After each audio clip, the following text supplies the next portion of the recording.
Here we go. We asked a question today to hundreds of students throughout the GTA. It was the following.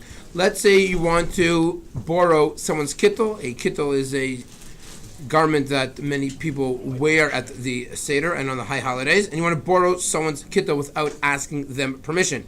How is this possible? Maybe you're in Israel, it's the second night, and you want to borrow it from the local Israeli guy who's not having a second Seder, or maybe like it's 2 o'clock in the morning and you're just starting your Seder now, so you can borrow from the guy who just finished, right? That's it, those are the options. Can you borrow someone's ketil without asking them permission? So, as many people actually indicated, this depends on 2 issues. Issue number 1, we know that a person is allowed to borrow someone's talit and tefillin without their permission because people want their items, their artifacts to perform mitzvot. And let's face it, I borrow someone's tefillin, it doesn't take away from, I'm not going to ruin it, it can be fine, and therefore, of course, people would want to lend it out unless the person is very strict and doesn't want to lend out their items, which there are some people finicky like that, but we don't have them anywhere here. So, you're allowed to borrow other people's items without their permission if it's to perform a mitzvah. It's not going to ruin or hinder it. So the question is a ketil a mitzvah? Number 1. The question is wearing it at the Seder going to ruin it?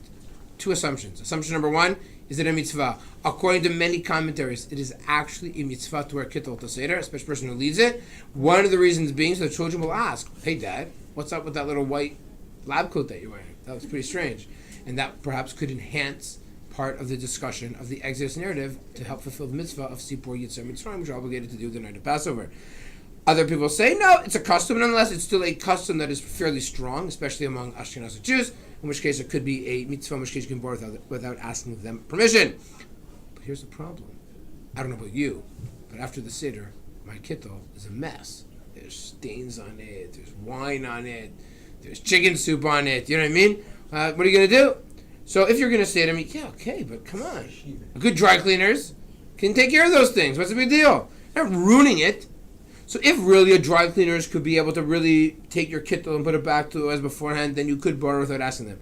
However, if such a wine from the hills of the Golan Heights is going to have a red that's going to, shall we say, forever to be woven in the fabric, that would be problematic, because then you're actually going to ruin someone's ketil potentially by if you spill wine on it. But the regular, usual case, I think most people can actually use someone else's ketil. I don't think we are concerned that there'll be a stain that cannot be removed by your basic laundromat, or nothing in commercials for Tide or whatever the case may be. But anyways, who knows?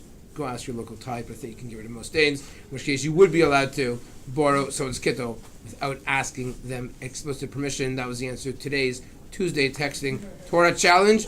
A week off, gentlemen and ladies, to be continued in 2 weeks, which will be the last one of the year. L'shana haba b'Yerushalayim. Have a wonderful Passover, everybody.